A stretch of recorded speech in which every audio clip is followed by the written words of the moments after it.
Auzubillahiminash-shaytanir-rajim. Bismillahir-rahmanir-rahim. We are having another session with the computer application for business course, and we are looking at the introduction to the computers textbook that's being referred, and it's Peter Norton, the author of the book. So today the topic of discussion is networks. What network is? The very first thing. तो सबसे पहले तो ये देख लेते हैं कि network है क्या। नेटवर्क सबसे पहले तो हमें ये क्लियर कर लेना चाहिए कि एक से ज़्यादा कंप्यूटेशनल डिवाइसेस अगर आपस में कनेक्टेड है किसी तरीके से, वो तरीका भी डिफाइन आगे चलकर हो जाएगा, और उसमें कुछ हार्डवेयर डिवाइसेस अवेलेबल होती हैं जिनको के इस्तेमाल किया जाता है, और उसकी बुनियाद पर कुछ मेथोडोलॉजीज होती हैं जिनको फॉलो करके कनेक्शन मीडियम प्रोवाइड किया जाता है। So before we move towards the actual definition of the network, let's discuss the data communication phase. So as far as we humans are concerned, we are being blessed by the Almighty Allah Subhanahu wa Taala.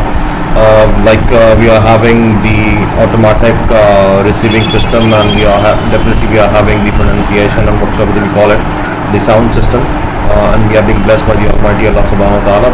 So what are the different components which are basically the part of this data communication? The very first thing is, let's talk regarding the data communication from specific parts, initially from the very first to the very last. The very first thing is, there is a specific context regarding which we start the communication process. So after that we move towards the specific person who is responsible for sending and generating the message. The very first part is the generation, and the second part is the sending of the message. So as far as the most important aspect is concerned, the second most component is person. So person is sender. So second thing is sender, then we move towards the third part. Third part is the message itself. So how can we define a message? Message is basically composition of different words in a specific sentence that can convey certain meanings. So as far as the third part is concerned, that's message itself, and message is composition of different parts, or what we can call it, different words that compose into a specific sentence and that can convey certain meanings. So there is a message. Then comes, this message is being sent towards the other person or the persons, whatever applicable. There are different communication phases, and as far as after the third component, we are having the specific medium that is responsible for conveying the specific message from sender towards the receiver. तो यहाँ पर जब जिक्र किया जाता है कि ऐसा कौन सी चीज़ है ऐसी जिसकी बुनियाद पर कन्वे किया जाता है, या जो आपका मैसेज जो है वो लेकर जाता है सेंडर से रिसीवर की तरफ, तो बेसिकली अल्लाह सुब्हानहू व तआला का बनाया हुआ एक निज़ाम है जिसमें एयर यानी कि हवा में जो मॉलिक्यूल्स होते हैं, वो आपके जो साउंड सिस्टम है, जो आपका हलक और वो जो कि व्हाट्सएवर यू कॉल इट, वो that's composition of different components जो कि बेसिकली आपकी वॉइस की इम्पल्सेस को जनरेट करते हैं और उसको फिर वो पुट करते हैं हवा के ऊपर, जिसकी बुनियाद पर एयर मॉलिक्यूल्स डिस्टर्ब होते हैं और फिर वो कन्वे करके आगे चलते चले जाते हैं। तो जहाँ जहाँ तक हवा मौजूद होती है, एक स्पेसिफिक लिमिट होती है हर चीज़ की, बिल्कुल उसी तरीके से ये जो साउंड वेव जो जनरेट की जाती है, जो मॉलिक्यूल्स डिस्टर्ब होते हैं एयर के अंदर, इनको भी एक जगह तक ले जाने के लिए इसकी भी स्पेसिफिक डिपेंड करता है फिर कितनी फ्रीक्वेंसी है और कितनी वेवलेंथ और एम्पलीट्यूड के साथ वो सारी बात की गई है, उसकी बुनियाद पर कुछ दूर तक वो कन्वे होता है और सामने जो भी मौजूद है वहाँ तक वो बात कन्वे की जाती है। तो चौथा जो कंपोनेंट था वो कंपोनेंट है हमारा medium. Medium is basically a specific content that is responsible for acquiring the specific message from the sender, and it is responsible for conveying it towards the receiver. So the fourth one is medium. पहला था context, दूसरा था sender, तीसरा था message और चौथा है medium. Then let's talk about the receiver. तो जब हम आपस में इंसानी कम्युनिकेशन की बात करते हैं तो अल्लाह जो सुब्हानहू व तआला का बनाया हुआ निज़ाम है, उसमें जो शख्स रिसीव करता है वो रिसीवर कहलाता है. लेकिन इस रिसीवर तक पहुंचने से पहले बीच में कुछ चीज़ें और भी मौजूद हैं जो कि इस मैसेज को रोक सकती हैं. मिसाल के तौर पर अगर हम एक से ज़्यादा अशख़ास आपस में जब साथ खड़े होते हैं और हर कोई शख्स अपने ग्रुप बनाकर बात करना शुरू हो जाए तो वहाँ पर डिस्टॉर्शन आती है. Distortion means noise. यानी वहाँ पर फिर बात प्रॉपर तरीके से कन्वे नहीं हो पाती, क्योंकि 4-5 आवाज़ें जब एक साथ आ रही होती हैं तो आप एक्चुअल आवाज़ को आपको एक्वायर करने के लिए आपको थोड़ा सा फोकस करना पड़ता है। इस किस्म की जो चीज़ें हैं वो नॉइस कहलाती हैं। और नॉइस है क्या? Noise is basically specific factor that is responsible for degrading the quality of the message, and it interferes in the specific medium because of which the message gets deteriorated. तो इसकी बुनियाद पर जो मैसेज आगे convey किया जा रहा होता है वो शायद के सही तरीके से पहुंच नहीं पाता रिसीवर तक। तो इस जो पूरे कंपोनेंट को हम लोग कहते हैं नॉइस कंपोनेंट या डिस्टॉर्शन फैक्टर। अगर हम बात करें कंप्यूटर्स के पर्सपेक्टिव से या इलेक्ट्रॉनिक डिवाइसेस के पर्सपेक्टिव से, तो हमारे ये बहुत कॉमन है कोएक्सियल केबल जो हमारे घरों में इस्तेमाल होती है, जिस पे कि हम लोग ब्रॉडकास्ट टेबल की नशरियात देखते हैं।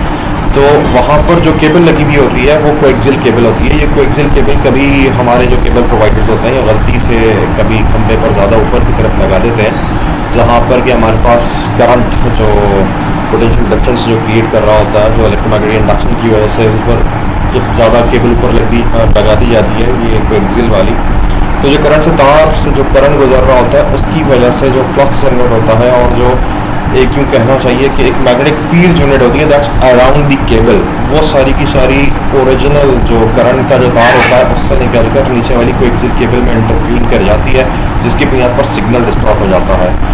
ऐसी कुछ सिमिलर एग्जांपल्स दूसरी जगह पे भी मौजूद है। यहाँ पर इलेक्ट्रोमैग्नेटिक इंडक्शन की वजह से हमारे पास जो वेव फ्लो होता है, जो मैसेज फ्लो होता है, जो कि बेसिकली वेव की फॉर्म में हो रहा होता है, वो प्रॉपर तरीके से कन्वे नहीं हो पा रहा होता। तो इस पूरे के पूरे प्रोसेस को हम लोग कहते हैं कम्युनिकेशन इंटरफेरेंस, यानी कि इसको नॉइस कहा जाता है।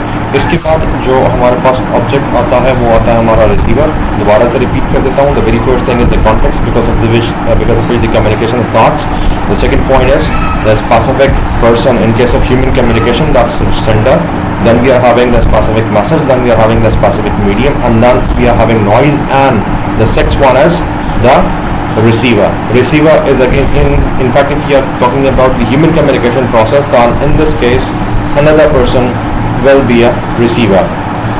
ठीक है, जो अल्लाह सुब्हानहू तआला का बनाया हुआ निज़ाम है, हमारा जो एयर ड्रम है वो उस तमाम के तमाम जो भी हम अपनी साउंड वेव जनरेट करते हैं जिसकी बुनियाद पे एयर मॉलिक्यूल्स डिस्टर्ब होते हैं, वो हमारा जो एयर ड्रम है उसको रिसीव करता है और उसके बाद हियरिंग के प्रोसेस के बाद जो है वो उस पूरी की पूरी को जो है वो लिसनिंग का प्रोसेस शुरू हो जाता है, जो कि बेसिकली समझने के बाद उस मैसेज से क्या हमने अखज़ किया उससे हम लोग क्या रिस्पॉन्ड करेंगे उसकी बात शुरू हो जाती है। तो ये पूरा प्रोसेस वन साइडेड है, यानी सेंडर टूवर्ड्स द रिसीवर। लेकिन कम्युनिकेशन अक्सर in most of the cases unidirectional नहीं होती, इट्स बाई डायरेक्शनल, यानी कि आपने जिसको मैसेज भेजा वो रिस्पॉन्ड भी करता है, और जब वो रिस्पॉन्ड करता है तो पूरा का पूरा प्रोसेस रिवर्स डायरेक्शन में चलता है, यानी सेंडर रिसीवर बन जाता है और रिसीवर सेंडर बन जाता है, और ये रिवर्स पूरा प्रोसेस फीडबैक कहलाता है। तो these are basically the seven components of the communication process.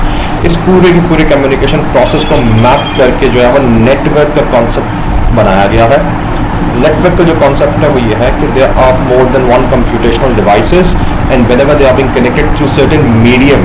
ये जो आपका पॉइंट था इसके अंदर डाटा कम्युनिकेशन के अंदर चौथा पॉइंट था, जो मीडियम है बेसिकली वो नेटवर्क जब आप बनाते हैं तो आप बेसिकली वो मीडियम और उसकी डिवाइसेस को इस तरीके से कनेक्ट करते हैं। अच्छा, यहाँ पर एक सिंगल चीज़ नहीं है कि आपने कोई एक डिवाइस लगाई है, एक तार लगा दिया तो काम हो जाएगा।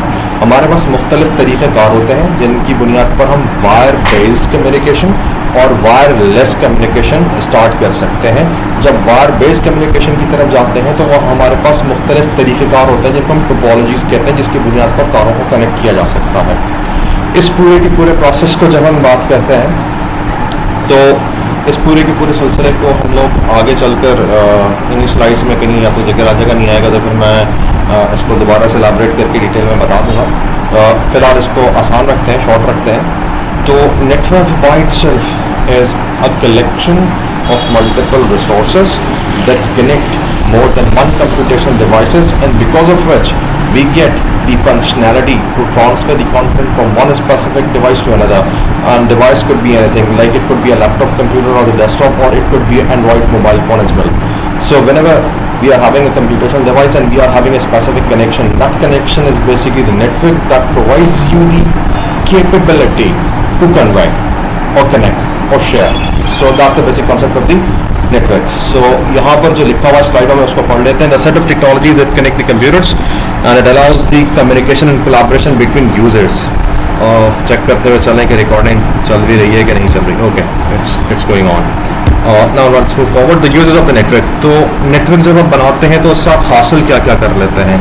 आपको साइमल्टेनियस एक्सेस मिलता है डाटा को. मिसाल के तौर पे मैंने एक मिसाल के तौर पे जैसे अभी ये फाइल जो मैं रिकॉर्ड करूँगा मैं शेयर करूँगा गूगल के क्लासरूम के ऊपर, और जब ये मैं शेयर कर दूँगा तो वो एक फ़ाइल होगी और मेरे जितने भी स्टूडेंट्स हैं इस पूरे के पूरे क्लासरूम के अंदर वो सारे के सारे इसको ना सिर्फ विजुलाइज कर सकते हैं बल्कि जो भी इनको असाइन किया जा रहा है जिस तरीके से उसके मुताबिक वो काम कर सकते हैं. तो आसान अल्फाज यानी एक फ़ाइल काफ़ी सारे लोग इस्तेमाल कर रहे होंगे. That is simultaneous access. Simultaneous means more than one users are accessing the same resource. तो डाटा फाइल भी शेयर की जा सकती है, मल्टीमीडिया फाइल भी शेयर की जा सकती है. Multi means many, media means ways of communication, multimedia many ways of communication. तो audio, video, text and graphics, these are certain things that can be shared. तो यहाँ पर जब हमारे पास इन्फ्लुएंसिंग की बात आती है, आजकल जो दौर चल रहा है हमारा वो हमारा बिग डाटा एनालिसिस का चल रहा है, आर्टिफिशियल इंटेलिजेंस का चल रहा है, मशीन लर्निंग का चल रहा है. ना सिर्फ हमारी यहाँ फाइनेंस में ऐसी एप्लीकेशन इस्तेमाल हो रही हैं बल्कि इलेक्ट्रॉनिक वॉरफेयर के अंदर भी ये सारी चीज़ें बहुत कॉमनली इस्तेमाल हो रही हैं. जो बड़े इदारे हैं इंटरनेशनली लाइक बोइंग है, लाइक लॉकहीड मार्टिन है, ये सारे मशहूर इदारे हैं जो कि बहुत ही सोफिस्टिकेटेड किस्म की जेट प्लेन्स बनाते हैं. वहाँ पे भी नेटवर्क लिंक के ज़रिए अपने सारे के सारे जहाज़ों को during the what we can say during the flight phase ये सारे जितने भी जेट्स होते हैं उनको आपस में कनेक्ट रखते हैं और आर्टिफिशियल इंटेलिजेंस के जो इनका स्पेसिफिक इन्फ्रेंस सिस्टम है उसकी बुनियाद पर उस नेटवर्क को यूटिलाइज करते हुए इंफॉर्मेशन शेयर कर रहे होते हैं एक दूसरे के साथ. तो आसान अल्फाज में ये डाटा फाइल शेयर कर रहे होते हैं, ये स्पेसिफिक अपनी जियो पोजिशनिंग सेट कर रहे होते हैं जिसकी बुनियाद पर ये ट्रैक कर रहे होते हैं कि कहाँ कहाँ पर जो टारगेट्स हैं. बाज़ औक़ात आपके पास जो टारगेट्स होते हैं उनकी प्रायर इन्फॉर्मेशन मौजूद होती है इंटेलिजेंस की बुनियाद पर, और बाज़ औक़ात ऐसा होता है कि इन्हीं जहाज़ों के नीचे पॉड्स लगे हुए होते हैं और वो पॉड्स जो होते हैं वो रिकॉर्ड कर रहे होते हैं. उनके नीचे कैमरेज होते हैं बहुत सारे HD और वो स्पेसिफिकली जो इमेजिंग कर रहे होते हैं उसको वो जियो टैगिंग कर रहे होते हैं यानी जोग्राफिकली उनको टैग कर रहे होते हैं. और उसके बाद फिर वो मुख्तलिफ सैटेलाइट सिस्टम्स हैं जिनके ज़रिए satellite systems are basically part of the networks. तो ये जो सैटेलाइट सिस्टम्स हैं उनको यूटिलाइज करते हुए मिसाल के तौर पर जो बहुत मशहूर है that's GPS global positioning system, that's American based. इसके अलावा ग्लोनास है, इसके अलावा बीडू है चाइना का. ये सारे के सारे इस्तेमाल करते हुए जियो लोकेशन पे जब उसको सेव करते हैं तो ना सिर्फ टारगेट की इमेज एक्वायर होती है बल्कि उसकी पोजीशन भी एक्वायर होती है जिसकी बुनियाद पर पीछे आने वाले जहाज जो है उसको अटैक कर सकते हैं, so and so forth. So these are the basic concepts which are applicable in the implementation phases. तो वापस आते हैं नेटवर्क की तरफ. मैं यूजर्स की तरफ चला गया था. तो साइमल्टेनियस एक्सेस ऑफ डाटा का जो कॉन्सेप्ट है वो आपने जो भी फाइल आपने कहीं पे शेयर की उस शेयरिंग की बुनियाद पर आपके बाकी जितने भी यूज़र्स हैं, जो मैंने आपको एक एग्जांपल दी वो वॉरप्लेन्स की दी है, उसमें वॉरप्लेन्स आपस में कनेक्टेड होते हैं और वो सारे के सारे आपस में अपनी इन्फॉर्मेशन शेयर कर रहे होते हैं. ये सिर्फ वॉरप्लेन्स तक महदूद नहीं है. आप अगर ATM से कैश विड्रॉ करते हैं तो ATM दूसरी बैंक का होता है और आपका अकाउंट पहले बैंक में होता है और दोनों बैंक्स आपस में ताल्लुक़ नहीं रखते बिकॉज दोनों बैंक्स सेपरेट एंटिटीज़ हैं, बिजनेस एंटिटीज़, और वहाँ पर बीच में कोई थर्ड पार्टी लिंक काम कर रहा होता है जिसकी बुनियाद पर वो सारी की सारी चीज़ें ट्रांसफ़र की जा रही होती हैं.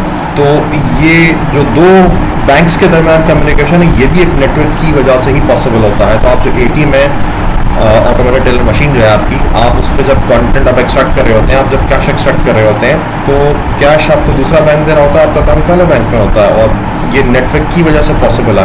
और आप वाहिद अकेले नहीं हैं जो आप उस ATM को एक्सेस करते हैं, आपके बाद कोई दूसरा एक्सेस करेगा या आपके बैंक के बराबर में एक दूसरा बैंक है उसकी भी एक ATM मशीन है और वो उसी पहले बैंक को एक्सेस कर रही है जिसको आप एक्सेस कर रहे हैं. तो इसका मतलब ये हुआ कि एक से ज़्यादा यूज़र्स एक ही बैंक के डाटा को एक्सेस कर रहे हैं, दैट इज साइमल्टेनियस. अच्छा जी, shared files are stored on server का आगे चल कर दोबारा से जिक्र कर लेंगे. Server supposed to be a specific machine that is resource enriched, so that has not only the ability to satisfy its own request or liabilities, but it has the capability to provide resources to the other machines who are basically the client machines. Again, what can be shared? Software can be shared as well. तो हमारे पास ऐसी software मिसाल के तौर पर अगर मैं बात करूँ तो मेरे डिपार्टमेंट के अंदर हम लोगों ने कुछ सर्वर्स जो हैं वो कॉन्फ़िगर किए हुए हैं और उसमें हम लोगों ने अपने स्टूडेंट्स के लिए असाइनमेंट्स, उनके लिए रिसोर्सेज, उनके लिए डाउनलोडेड वीडियोस, उनके लिए सॉफ्टवेयर्स जो कि लेसन सॉफ्टवेयर्स होते हैं वो हम लोगों ने रखे हुए हैं और वो वहाँ से एक्सेस करते हैं। तो हम पूरी की पूरी जो साइट लेसन्स है वो उठाकर अपने स्टूडेंट्स को उसमें शेयर करा देते हैं, उसकी बुनियाद पर वो वहाँ पर उन चीज़ों को एक्सेस कर सकता है। So that was regarding the sharing phase, what can be shared. Now let's talk about the shared peripheral devices. Peripheral means add-on and device means कोई भी computational device हो सकती है, वो कोई भी support peripheral हो सकती है. Peripherals means add-on. That's in addition to what we are having for the processing phase. तो जब हम बात करते हैं तो हमारे पास स्कैनर्स होते हैं, हमारे पास प्रिंटर्स होते हैं, हमारे पास ऐसे बहुत सारी इक्विपमेंट होती है जो कि हमारे पास सपोर्ट इक्विपमेंट के तौर पर होती है, प्राइमरी प्रोसेसिंग के लिए जो कि इस्तेमाल नहीं होती। और अगर हमारे पास मिसाल के तौर पर 10 यूज़र्स हैं और 10 के 10 यूज़र्स को हम इंडिविजुअल एक एक डिवाइस ख़रीद के दें तो उसकी कॉस्ट बहुत हाई हो जाती है। तो अमूमन हमारी जितनी भी एप्लीकेशन होती हैं बिज़नेस के अंदर, वहाँ पर हम एक हाई एंड मशीन ख़रीदते हैं। मिसाल के तौर पर हम लोगों ने एक हाई क्वालिटी का एक प्रिंटर ले लिया जो कि फ़ोटोस्टेट भी कर सकता है, जो स्कैन भी कर सकता है, और हमने फ्लोर पर रख दिया उसको, और उस डिवाइस को हम लोगों ने नेटवर्क के ऊपर शेयर करा दिया है। तो जितने भी हमारे यूज़र्स हैं उस फ्लोर के ऊपर, वो वहाँ से स्पेसिफिक डिवाइस पर प्रिंट भेज भी सकते हैं और वहाँ से वो स्कैन करके अपने मशीन के ऊपर कुछ इमेजेस एक्वायर भी कर सकते हैं। तो ये इस तरह का जो सिस्टम होता है वो कहलाता है शेयर्ड पेरिफेरल डिवाइस सिस्टम। तो प्रिंटर्स होते हैं, फैक्सेस होते हैं, these are the common shares. ये आपकी पर यूज़र की जो कॉस्ट होती है, मिसाल के तौर पर अगर 10 प्रिंटर ख़रीदे जाएंगे तो 10 प्रिंटर की कॉस्ट जो भी इंडिविजुअल कॉस्ट है that should be multiplied with 10, तो जो आपकी कॉस्ट होगी वो 10 टाइम्स हो जाएगी। अगर यही चीज़ मैं एक महंगा अच्छा high quality high and printer खरीद लेता हूँ जिसकी की प्रिंटिंग कैपेबिलिटीज़ ज़्यादा है, जो कि नेटवर्क प्रिंटर है, तो इनिशियल एक डिवाइस की कॉस्ट तो शायद ज़्यादा होगी, लेकिन वो डिवाइस मुझे 10 लोगों के लिए नहीं खरीदनी पड़ेगी, 10 लोग उसको नेटवर्क के ऊपर शेयर कर लेंगे, तो पर यूज़र कॉस्ट कम होती चली जाएगी। Then print service control the network printing, और यहाँ पर बेसिकली एक क्यू मैनेज होती है। जो पहले जिसने रिक्वेस्ट भेज दी वहाँ पे बेसिकली मेमोरी होती है, उस मेमोरी के साथ आपके पास कुछ एडिशनल स्मॉल स्केल प्रोसेसिंग की चिप्स मौजूद होती हैं जो कि उस क्यू को मेंटेन करवाती हैं। क्यू मीन्स कतार लाइन। तो वहाँ पर जिसका काम पहले आता है उसको पहले वहाँ पर उसको एक्सेस करने की, प्रिंट करने की इजाज़त दी जाती है, और जिसका काम बाद में आता है उसको बाद में प्रिंट करने की इजाज़त मिलती है। That is FIFO, first in first out system. अच्छा, this is basically an image. यहाँ पर एक सिंगल फाइल सर्वर जो है मल्टीपल क्लाइंट्स मशीन्स को जो है वो डाटा प्रोवाइड करता हुआ दिखाया गया है। तो as far as the concept is concern, the main server is resource enriched. अब रिसोर्स इनरिच्ड होता क्या है? जब हम बात करते हैं कंप्यूटर की तो हमारे पास 4-5 चीज़ें होती हैं जिसकी बुनियाद पर फैसला होता है। 4-5 चीज़ें हैं क्या? द वेरी फर्स्ट थिंग, हमारे पास जो इम्पोर्टेंट चीज़ है वो होती है हमारी कंप्यूटेशनल कैपेसिटी। तो हमारा प्रोसेसर हाई एंड होता है, हमारा जो सेंट्रल इंटीग्रेटिंग यूनिट है जो कि मदरबोर्ड कहलाता है वो हमारा हाई एंड होता है। इसके अलावा हमारी मेमोरी ज़्यादा होती है जिसकी बुनियाद पर हम लोग ज़्यादा प्रोसेस करने के काबिल हो जाते हैं। तो अगर हमारे पास एक की जगह 10 यूज़र आ जाए और 10 की जगह 50 यूज़र आ जाए तो फिर सिस्टम फेल नहीं होता। ये थी हार्डवेयर कैपेबिलिटी, लेकिन सिर्फ हार्डवेयर कैपेबिलिटी से काम नहीं बनता। यहाँ पर फिर हमें स्पेशलाइज्ड सॉफ्टवेयर भी डेवलप करने पड़ते हैं और उनको फिर इंस्टॉल करना पड़ता है। आगे चलकर सर्वर को मैं दोबारा से एक दफ़ा फिर से एक्सप्लेन कर दूंगा। फिलहाल इसको यहाँ पर फाइल सर्वर तक महदूद रखते हैं। तो जितनी भी फाइल्स होती हैं जो कि आप समझते हैं कि आपके पूरे स्टाफ को शेयर की जानी चाहिए या नेटवर्क के ऊपर आपके जो लोग मौजूद हैं उन तक शेयर करनी चाहिए, तो सारी की सारी फाइलें यहाँ पर फाइल सर्वर पर डाल दी जाती हैं और जितने भी क्लाइंट्स होते हैं वो उनको बारी बारी या साइमल्टेनियसली उसको एक्सेस कर सकते हैं। That depends upon the configuration and the process that's being utilized for sending the files towards the clients. Client भी मशीन ही होता है, क्लाइंट का मतलब यहाँ पे इंसान नहीं है, और ये जो यूटिलाइज करने वाले होते हैं इन मशीनों को वो ऑब्वियसली इंसान ही होता है। Then comes the uses of the network, तो पर्सनल कम्युनिकेशन के लिए इस्तेमाल होता है। ये सारी की सारी बातें जो हैं इनमें से अक्सर आपको पता होंगी। जो हम लोग अपनी ज़ाती कम्युनिकेशन के लिए इस्तेमाल करते हैं उनमें ईमेल भी है, और आजकल सिर्फ ईमेल नहीं है, हम अगर आप गूगल का जीमेल का अगर सूट उठा के देखेंगे that's combination of different products. तो मैं आपको यहाँ पर दिखा भी देता हूँ। गुड थिंग इज़ दैट के यहाँ पर जो हमारी जो चीज़ें अवेलेबल है, दिस इज़ गूगल सूट। तो अकाउंट है, जीमेल है, हमारे पास गूगल ड्राइव है, डॉक्स हैं, शीट्स हैं, स्लाइड्स हैं, कैलेंडर है। तो ये इस किस्म की जितनी भी चीज़ें हैं ये सिर्फ और सिर्फ जीमेल नहीं है, ये टोटली एक पर्सन को सपोर्ट करने के लिए। यहाँ पे न्यूज़ फीड्स भी हैं, अगर आप इसको कॉन्फ़िगर कर देंगे स्पेसिफिक कि आपको यहाँ पर सिर्फ कराची की खबरें चाहिए, या लेट्स सपोज आपको सिर्फ स्पोर्ट्स की न्यूज़ चाहिए, या लेट्स सपोज आपको स्पेस क्राफ्ट्स की न्यूज़ चाहिए, तो ये कॉन्फ़िगर हो सकती हैं। यहाँ पर आपके कॉन्टैक्ट्स हैं, आपके lots of thing that can be manage. तो ये जितनी भी चीज़ें हैं जो कि गूगल ने आपके लिए फ्री ऑफ कॉस्ट रखी हैं, वो सारी किसी एक अकाउंट के साथ जो अटैच होती हैं वो यहाँ पर नज़र आ रही हैं। सो जो पर्सनल कम्युनिकेशन होती है उसमें काफ़ी सारी चीज़ें इस्तेमाल हो सकती हैं। उनमें से लाइक हमारे पास यहाँ पर हैंगआउट्स है, वो इस्तेमाल होता था पुराने वक्त में, अब गूगल ने उसको गूगल मीट के नाम से कर दिया है। तो पर्सनल कम्युनिकेशन के लिए हम बहुत सारे सॉफ्टवेयर हैं उनको हम इस्तेमाल कर सकते हैं। कॉन्फ्रेंसिंग के लिए हम लोग उनको इस्तेमाल कर सकते हैं। तो अच्छा, कॉन्फ्रेंसिंग की भी मुख्तलिफ तरीक़ेकार हैं। One is teleconferencing, another one is video conferencing, then comes audio and data conferencing. Teleconferencing is जो आप टेलीफोनिक कन्वर्सेशन करते हैं, दैट्स टेली कॉन्फ्रेंसिंग। तो फिर भाई ऑडियो कॉन्फ्रेंसिंग जो तीसरे नंबर पर लिखी हुई है, माउस पॉइंटर मैं मूव कर देता हूँ, the very first one is teleconferencing, third one is audio conferencing. Teleconferencing is real time, whereas audio conferencing is not real time. मिसाल के तौर पर आप लोग व्हाट्सएप इस्तेमाल करते होंगे, ऑडियो क्लिप आपने रिकॉर्ड की और आपने भेज दी, आपके पास से चली गई, सामने वाले के पास कब रिसीव हुई, उसने कब सुना, उसके लिए ज़रूरी नहीं है कि जो रिसीव करने वाला है और सेंड करने वाला है वो दोनों बैक वक्त एक साथ उस डिवाइस को, उस एप्लीकेशन को इस्तेमाल कर रहे हैं। जो रिसीवर है वो बाद में भी इस्तेमाल कर सकता है, वो बाद में भी रिस्पॉन्ड कर सकता है। जो कि टेली कॉन्फ्रेंसिंग में जो आपका सेशन मेंटेन होता है, दैट्स वेरी इंपॉर्टेंट। उस सेशन को हम लोग रियल टाइम में मेंटेन करते हैं। जैसी कॉल की जाती है वैसी कॉल रिसीव होती है और वैसे ही रिस्पॉन्ड किया जाता है, और फौरी तौर पर उसका रिस्पॉन्ड जो भी किया जाएगा वो आपको डाटा पैकेट्स की सूरत में वापस आपके नेटवर्क पर आता है, और नेटवर्क फिर उन डाटा पैकेट्स को आपकी डिवाइस तक भेजता है, आपकी डिवाइस उसको कन्वर्ट करती है वॉइस में और फिर आपको सुनाई दे जाता है।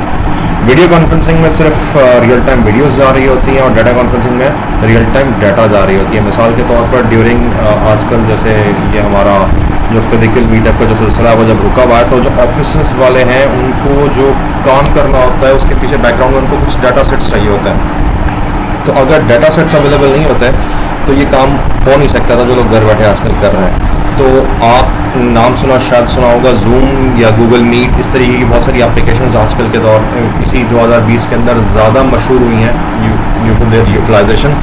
तो वहाँ पर जो है एक साथ बहुत सारे लोगों को एक सिंगल सेशन के अंदर बुला लिया जाता है और वहाँ पर फिर उनके साथ कंटेंट शेयर करा लिया जाता है, जो कि कोई फाइल होती है जिसमें सिर्फ डाटा रखी हुई होती है, रियल टाइम पे उनको स्ट्रीमिंग शुरू कर दी जाती है डाटा सेट्स की। तो that's how they could have data conferencing facility. इस स्लाइड के अंदर जो लास्ट कंटेंट है that's voice over IP, voice over internet protocol. तो ये पुराने वक्त में बहुत ही कुछ आला किस्म की चीज़ समझा जाता था, आजकल बहुत ही कॉमन है। ये आप जो व्हाट्सएप और स्काइप और इस किस्म की जो एप्लीकेशन इस्तेमाल कर रहे हैं, सारी की सारी जो कॉन्सेप्ट इसके पीछे बैकग्राउंड में एप्लीकेबल होता है वॉइस ओवर इंटरनेट प्रोटोकॉल। आपकी वॉइस क्लिप जो है वो ऑर्गेनाइज की जाती है, उसके बाद एप्लीकेशन उसको ट्रांसलेट करती है, डाटा पैकेट्स बनते हैं, उसको आगे फॉरवर्ड किया जाता है डाटा पैकेट्स के तौर पर, और वो नेटवर्क के ऊपर भेजा जाता है। नेटवर्क पे उसकी अप्रोप्रिएट राउटिंग होती है, फिर नेटवर्क स्विचिंग होती है, सो एंड सो फोर्थ पहुँचता है फिर वो अल्टीमेटली जहाँ पर आपने भेजा होता है उसको, उसका एक स्पेसिफिक एड्रेस होता है जो कि आईपी एड्रेस कहलाता है, इंटरनेट प्रोटोकॉल एड्रेस। और वहाँ पर रिसीव होने के बाद जो भी डिवाइस होती है उन सारे पैकेट्स को असेंबल करती है और वापस फिर कन्वर्ट करती है। सो पुराने वक्तों में ये जब कॉन्सेप्ट नया था तो बहुत ही कोई ज़बरदस्त आला किस्म की चीज़ समझी जाती थी, आजकल हमारी रोज़मर्रा ज़िंदगी का हिस्सा है। दैन कम और मज़ीद क्या हो सकता है नेटवर्क के साथ, तो बड़ा आसान होता है नेटवर्क पर बैकअप लेना। कैसे?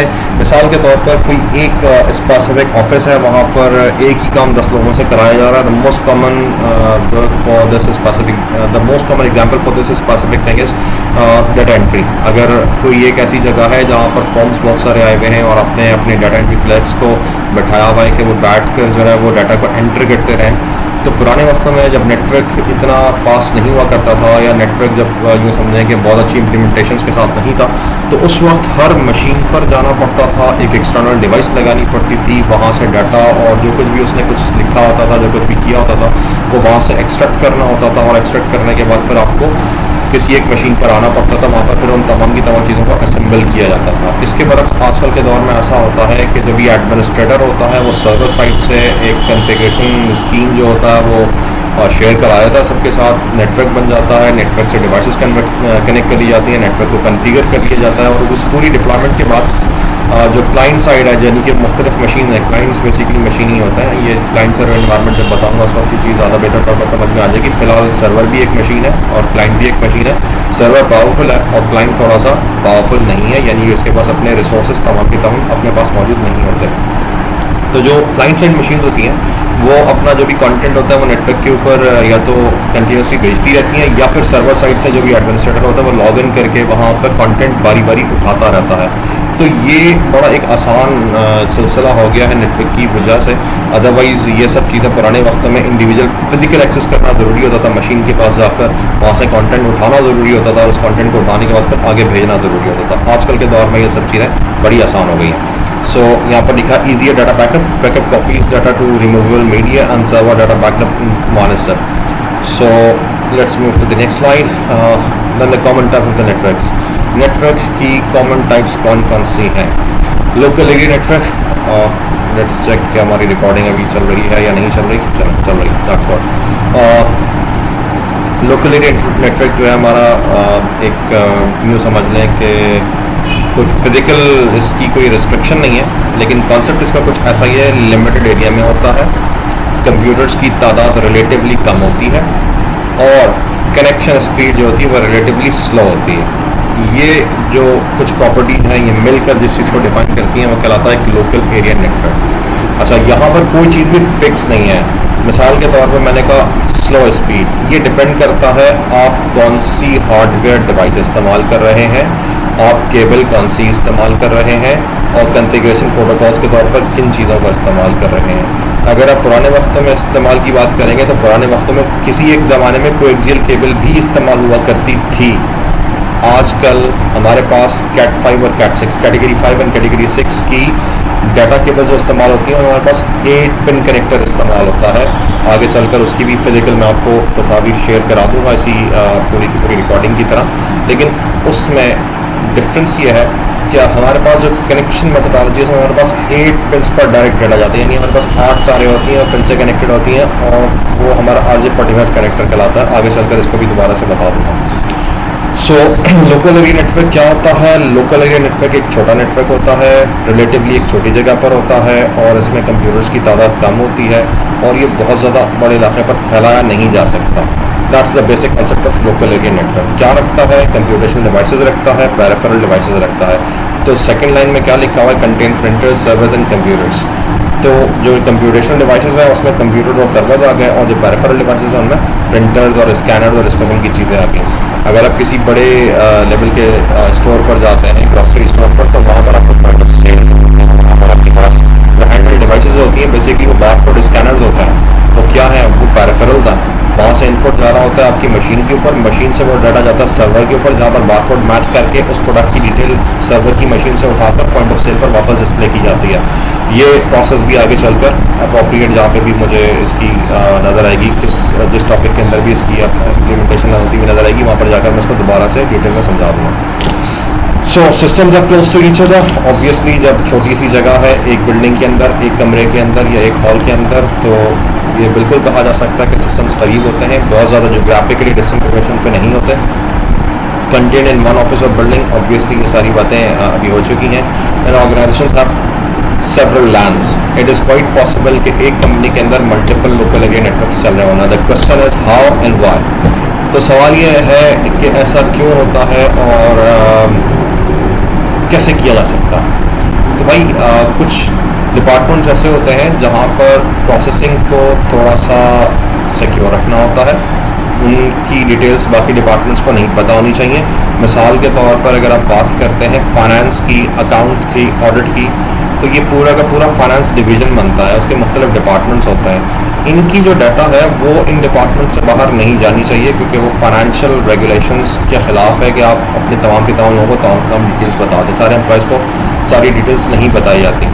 तो एक नेटवर्क लोकल एरिया का बनाया जा सकता है जो कि सिर्फ फाइनेंस वाले डिपार्टमेंट्स के दरमियान हो या फाइनेंस की जो चीज़ें ट्रांजैक्शंस करते हैं लोग उनको फैसिलिटेट करने के लिए किया गया हो और बाकी डिपार्टमेंट्स के लिए एक अलग लोकल एरिया नेटवर्क बना दिया जाए। तो इट इज़ क्वाइट पॉसिबल एक कंपनी के अंदर कि आपके पास एक से ज़्यादा लोकल एरिया नेटवर्क्स हों। क्योंकि 30 मिनट्स होने वाले हैं तो इसको हम लोग फ़िलहाल स्टॉप करते हैं और यहीं से कंटिन्यू करेंगे।